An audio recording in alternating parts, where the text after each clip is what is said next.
평생학습은 급변하는 사회 속에서 살아가기 위해 평생 동안 지속적인 학습을 해야 한다는 것을 의미합니다.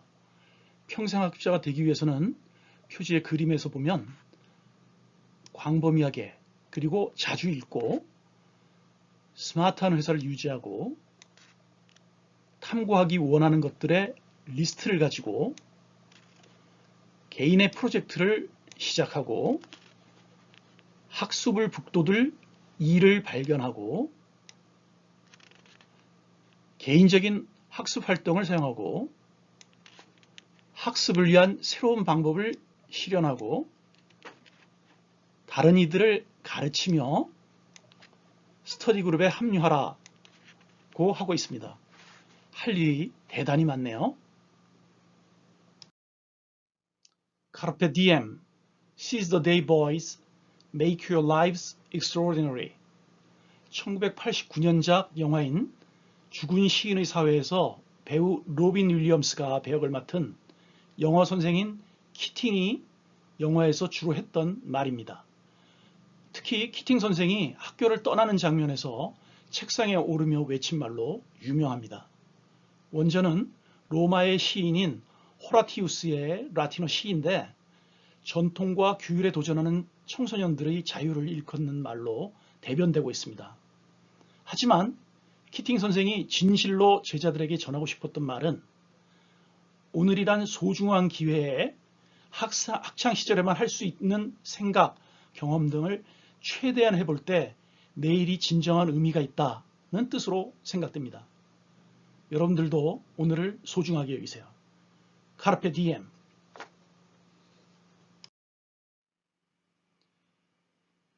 평생학습이란 개인적인 또는 직업적인 이유로 지속적이고 자발적인 지식을 추구하는 것이라고 위키피디아에서 얘기하고 있습니다.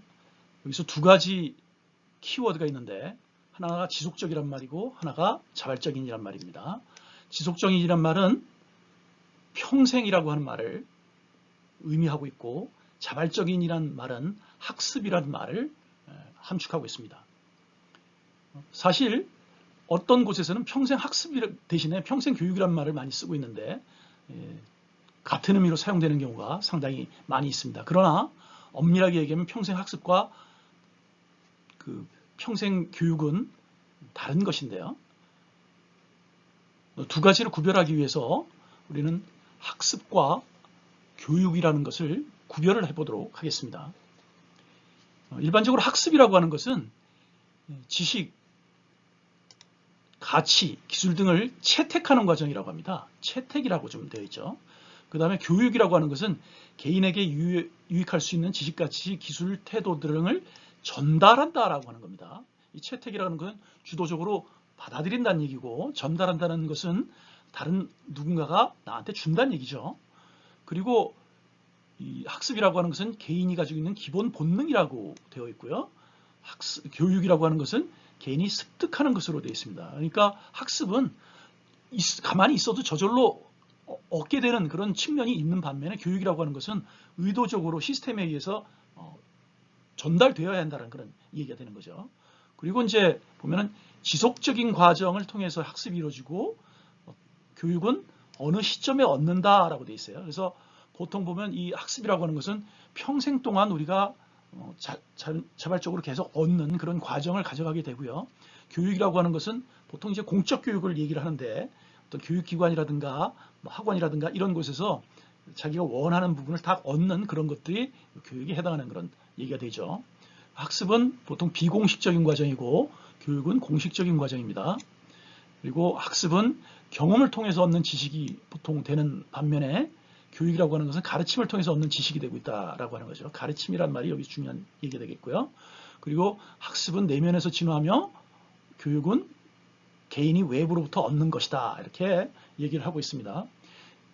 뭐 복잡하게 얘기했습니다만 결론적으로 얘기하면 학습은 학습자가 주도적으로 지식을 얻는 것이고 교육은 교육 시스템에 의해 외부로부터 지식을 공급받는 것으로 볼 수 있겠습니다. 과거의 학습은 상위권 대학에 진학하고 대기업에 입사하는 것이 최종 목표였습니다. 하지만 이제는 끊임없는 학습과 자기 개발, 빠르게 변화하는 트렌드를 소화하는 창의력이 요구되는 시대가 되었습니다. 본인의 전문 분야 지식만 학습하면 인정받던 시대에서 다양한 분야의 융합과 창의력을 통한 시너지가 더 중요해지고 전문 지식과 사회적 상식뿐 아니라 인성, 리더십, 창의성 등이 고루 있는 인재가 필요해진 시대가 됐습니다. 이제 여러분들은 평생 학습을 통해 다양한 분야의 이해와 끊임없는 자기 개발이 필요한 시기에 살고 있습니다. 우리는 평생 학습의 시대에 살고 있습니다. 그래서 우리들은 이제 평생 학습자가 되어야 하는 것인데요.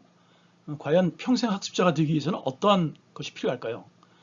이미 표지에서 여러 가지들을 봤죠. 굉장히 다양한 행위들이 필요한 것을 우리가 알고 있었는데요.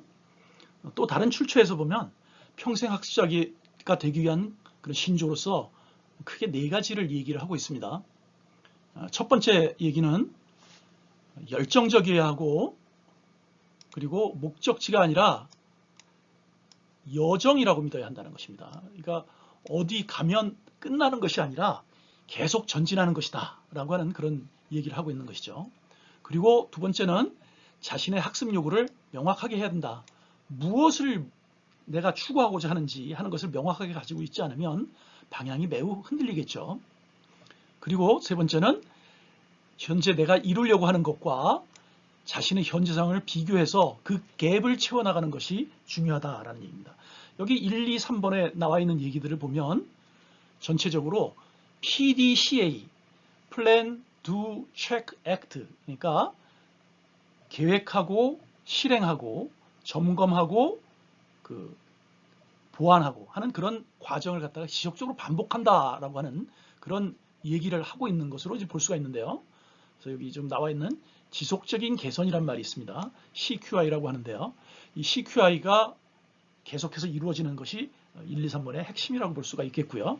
마지막에 나와 있는 것이 오히려 가장 중요하다고 할 수가 있겠습니다. Self Motivated라고 하는데 스스로 동기를 부여받아야 한다라는 것입니다. 자기 스스로 하려고 하는 의지가 없으면 모든 것이 다 허사죠.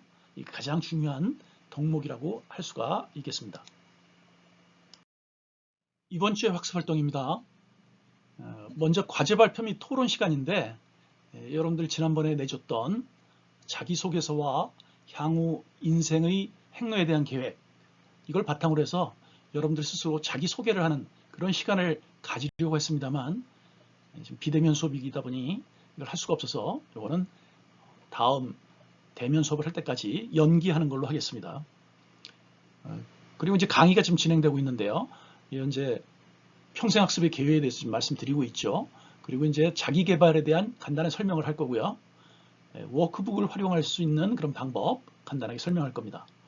그리고 여러분들한테 과제를 내줄 텐데 과제가 이제 에세이를 쓰도록 할 거예요. 그래서 그 에세이라고 하는 것이 어떤 것이고 그것을 잘 쓰기 위해서는 어떤 것에 핵심적인 요소가 있는지 하는 것에 대해서 우리가 살펴보도록 하겠습니다.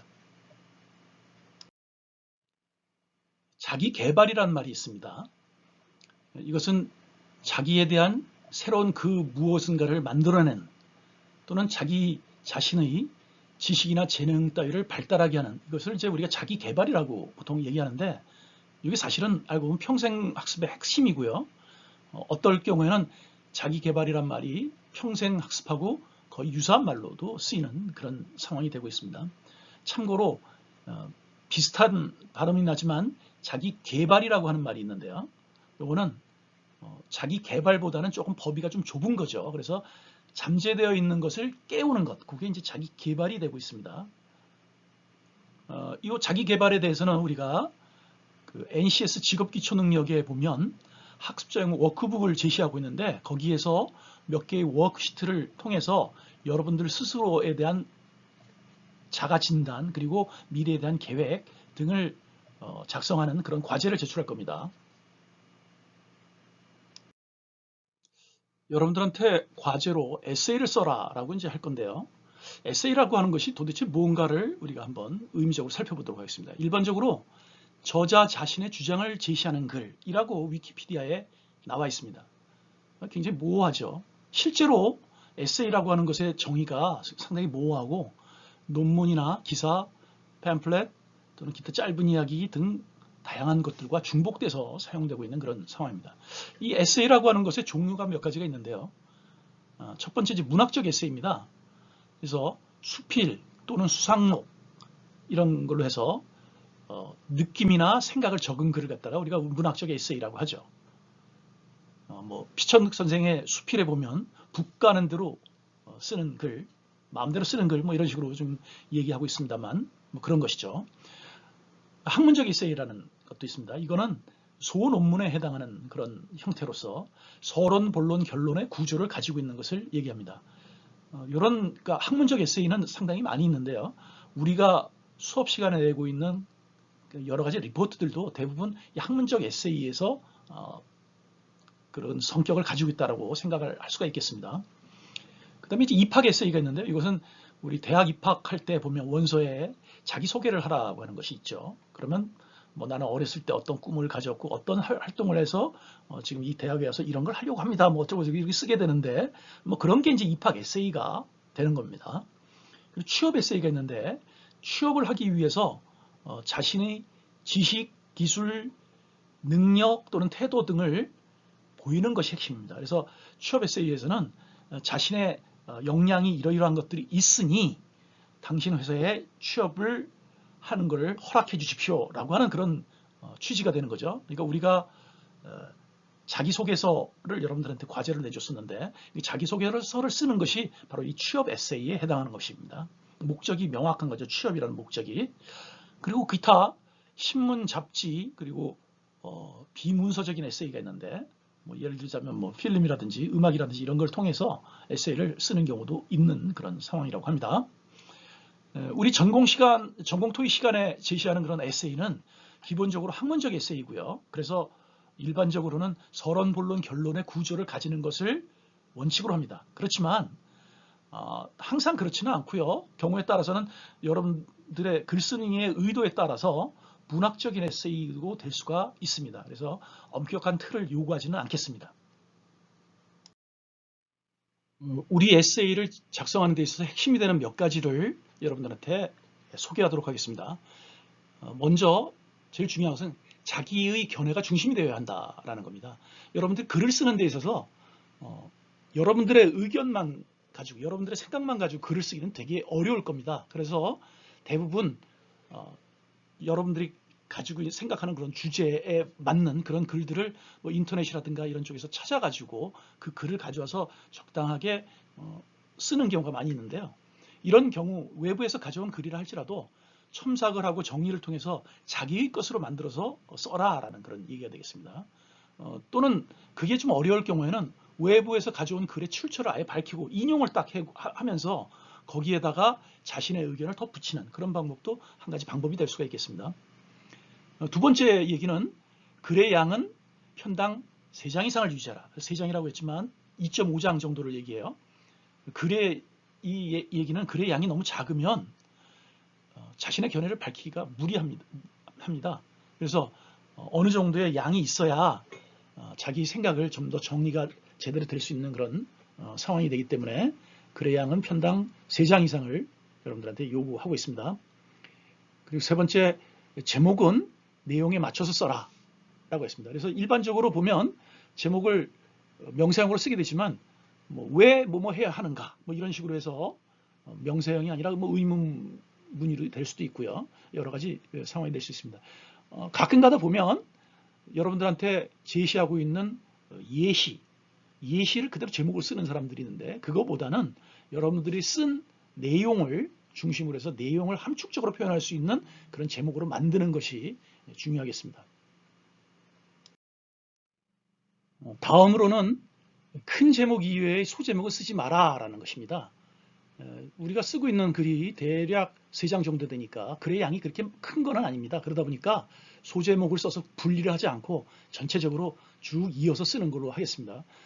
소제목이 없더라 하더라도 내용을 명확하게 이제 구별할 수가 있죠. 그래서 예를 들면 뭐는 A와 B로 이루어져 있는데 A에 대해서 먼저 살펴보면 이렇고 B에 대해서는 이렇다라고 이렇게 쓰면 두 개의 소제목을 얘기한 것과 같은 그런 모습을 구성할 수가 있습니다.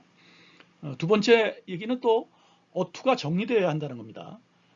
많은 사람들이 보면 글을 쓰는데 어떨 때는 뭐뭐입니다라고 경어를 썼다가 어떨 때는 뭐뭐이다라고 하는 평어를 쓰는 이런 것들이 섞여 있으면 읽는 사람 입장에서 보면 신뢰가 떨어지는 거죠. 이 사람이 어디에서 글을 갖다가 와가지고서 믹스를 했는데 그거 뭐 신경도 안 썼구나 이런 것으로밖에 지금 보이지 않는 거죠.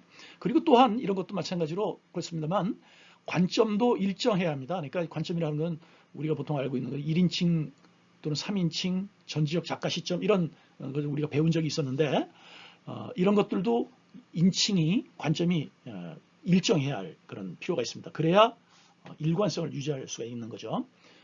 그 다음에는 우리가 이제 문단 모양을 양쪽 맞춤으로 해라라고 하는 겁니다. 양쪽 맞춤으로 해야 깨끗하게 정렬이 돼서 보이고 그리고 문단이 명확하게 보입니다. 이렇게 들쑥날쑥하게 돼 있는 경우는 문단이 잘 안 보이죠. 그래서 우리가 문단 모양은 양쪽 맞춤으로 하는 걸 원칙으로 하겠습니다. 그리고 이제 마지막으로 나와 있는 것은 내용의 구분은 문단으로 한다라고 했습니다. 문단이라고 하는 것은 여러분들이 글을 쓰는 데 있어서 엔터를 치는 곳이 문단입니다. 즉 하나의 내용의 전환이라는 것이 사실 문단인데 내용의 전환이 일어나지 않는 곳에서는 엔터를 치지 않는 겁니다. 그래서 뭐뭐뭐뭐 하다라고 해서 점을 찍었다 하더라도 그것이 문단을 의미하는 건 아니죠. 비슷한 얘기를 갖다 계속해서 여러 문장에 걸쳐서 이제 쓰는 경우가 있으니까 그렇게 하다가 다른 내용으로 전환이 됐을 때, 내용이 전환이 됐을 때 그때 비로소 뭐뭐 하다 하고서 그 피리어드를 찍고 엔터를 쳐서 문단을 전환하는 것입니다. 그 다음 얘기는 서술식으로 써라라는 겁니다. 이거 개조식으로 쓰지 말라는 얘기인데요. 개조식이라고 하는 것은 지금 여기 우리 보는 것처럼 이렇게 점 뭐, 또 점 뭐 이런 식으로 나가 있는 걸 갖다 우리 개조식이라고 얘기하는 거죠. 보통 이제 우리가 리포트 같은 데 쓸 때 보면 정리를 잘하는 그런 방식을 우리가 개조식이라고 하는데 그렇게 쓰지 말아라는 거죠. 쭉 다 풀어서 써라라는 겁니다. 이렇게 점점 이렇게 쓰는 게 아니라 첫째, 둘째, 셋째, 마지막으로 뭐 이런 식으로 해서 쓰라는 그런 얘기입니다. 두 번째 얘기는 양괄식으로 써라라는 겁니다. 글의 주제를 서론부에 먼저 소개를 하고 그다음에 결론부에 가서 정리를 하라라는 거죠. 굉장히 잘못된 것 중에 하나가 미괄식으로는 절대 쓰면 안 됩니다. 미괄식으로 쓰면 글을 쭉 읽는 동안에 이 사람이 무엇을 얘기하려고 하는지를 글을 읽는 사람이 잊어버릴 가능성이 있습니다. 그래서 항상 서론에 자기 얘기를 갖다 먼저 던져놓고 그리고 그거에 대한 근거를 쭉 다 피력해서 본론에서 얘기를 하고 마지막에 그것을 명확하게 해서 결론으로 정리하는 그런 형식으로 해서 양괄식으로 글을 써주기 바랍니다. 세 번째는 견해를 밝혀라입니다. 이 얘기는 여러분들한테 주어지는 과제의 그 에세이는 대부분 다 뭐뭐에 대한 견해를 밝혀라 라고 할 겁니다. 그러니까 지금 무슨 얘기냐면 견해를 밝히라고 하는 것은 정답이 없다는 말입니다. 여러분들이 어떤 생각을 가지고 있느냐에 따라서 이 얘기는 다르게 전개가 될 수 있습니다. 예를 들면 뭐 인터넷 실명제에 대해 여러분의 견해를 밝혀라 이런 식으로 했다면 인터넷 실명제를 해야 된다고 생각하는 사람이 있고 인터넷 실명제는 안 된다고 생각하는 사람이 있을 겁니다. 그러면 내용이 달라지는 거죠. 그러니까 어느 게 정답이 없습니다. 다만 그 주장, 자기가 제시하고 있는 어떤 주장에 대해서 근거가 되는 것들을 제시할 수 있으면 그것이 모두 다 정답이 되는 그런 상황으로 될 겁니다. 자, 이번 주 과제입니다. 첫 번째 과제는 자기개발능력 워크북의 모듈을 제시를 할 겁니다. 거기에서 각 활동의 워크시트 중에서 10쪽, 23쪽, 35쪽, 45쪽에 나와 있는 내용, 그러니까 상황 변화에 따른 대응, 미래계획서, 현재 나의 모습, 내가 잘한 일과 못하는 일, 개선할 일, 그런 것들에 대한 것을 여러분들이 작성하면 되는데 신중하게 고민을 해서 작성하시기 바랍니다. 여러분들이 참고해야 할 자기개발능력 워크북은 ncs.go.kr이라고 하는 사이트를 가보면 여러분들이 여기에 NCS 및 학습 모듈 검색이라고 하는 부분에 가서 여기 보면은 직업 기초 능력이라고 하는 것이 있습니다. 여기에 보면은 쭉 그 10개의 직업 기초 능력이 나오는데요. 이 중에 자기 개발 능력을 체크를 하면 여기에 학습자용 파일을 우리가 다운받을 수가 있습니다. 키스의 자료실에도 다운받아서 이미 제시를 하고 있습니다.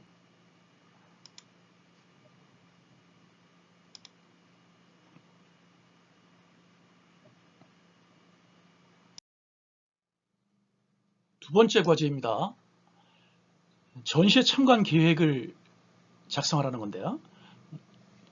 관심 있는 전시회나 강연 스케줄을 여러분들이 한번 검색해 보면 다양하게 있을 겁니다. 그 중에 2가지 이상의 전시회나 강연에 대해서 그 일시, 주제, 내용 그리고 기타 사항 등을 자세히 알아보고 언제 갈 건지를 계획해 가지고 여러분들 작성해서 제출하면 되겠습니다. 단 이때 여러분들 한 가지 이상은 반드시 1학기 종료 이전에 참여해야 하고, 실제 참여한 내용은 나중에 참여 후기 형식으로 에세이를 작성해서 입장권이나 브로셔 등과 함께 자료를 작성해서 여러분들이 포트폴리오, 그러니까 과사무실에 있는 거죠. 그 포트폴리오에 추가를 해놓으면 나중에 여러분들 1학기 종료 시점에 여러분들 학생 포트폴리오를 내가 검사를 할 겁니다. 그래서 그 검사한 거에 따라 가지고서 학점에 반영하도록 하겠습니다. 여기에서 우리가 그 전시회나 강연에 대한 주제는 여러분들이 관심을 가지는 것, 꼭 전공이 아니더라도 관심을 가지는 것이면 어떤 것이든 상관이 없겠습니다. 이 그림에서는 그렇게 갔다 온 거에 대한 참여 후기와 에세이, 이 브로셔나 입장권 같은 거 같이 첨부되어 있는 포트폴리오의 예를 지금 보여주고 있습니다. 자, 세 번째 과제입니다. 과제가 좀 많죠.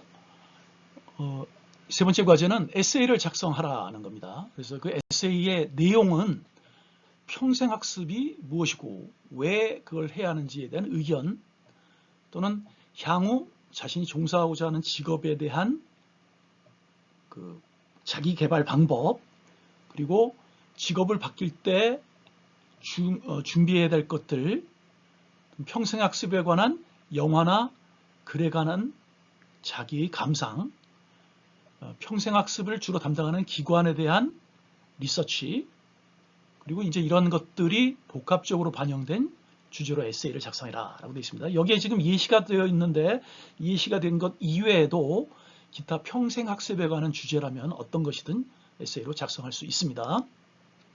에세이 작성 시에 주의할 사항은 이미 앞에서 얘기한 바가 있지만 제목은 자유입니다. 그리고 분량은 반드시 본문 3장 이상으로 해라 라고 되어 있고요. 이때 뭐 큰 글씨로 해가지고 3장 이상 쓰라는 게 아니라 본문 폰트는 12, 그 다음에 줄 간격은 뭐 어떻게 되든 간에 최소한 70줄 이상 정도가 되는 그런 글로 쓰라는 거죠. 반드시 자기 의견을 중심으로 해서 쓰라라고 하는 것은 이미 아마 얘기한 바가 있습니다. 퀴즈입니다. 이런 형태의 도형이 있는데 이 형태의 도형을 같은 크기와 같은 모양으로 해서 4개로 나눠 보세요. 정답은 나중에 보죠. 두 번째 퀴즈입니다. 두 왕자가 말타기 시합을 하고 있네요. 근데 규칙은 결승점에 늦게 오는 말이 이기는 것으로 되어 있습니다. 서로 늦게 달리려고 하다 보니까 천천히 가기 위해서 눈치를 왕자들이 보고 있는 거죠. 빨리 경기를 끝내게 하려면 어떤 방법이 있을까요? 한번 생각해 보세요. 수고하셨습니다. 열심히 숙제해서 제출하도록 하십시오. 숙제를 제출해야 출석이 인정이 됩니다.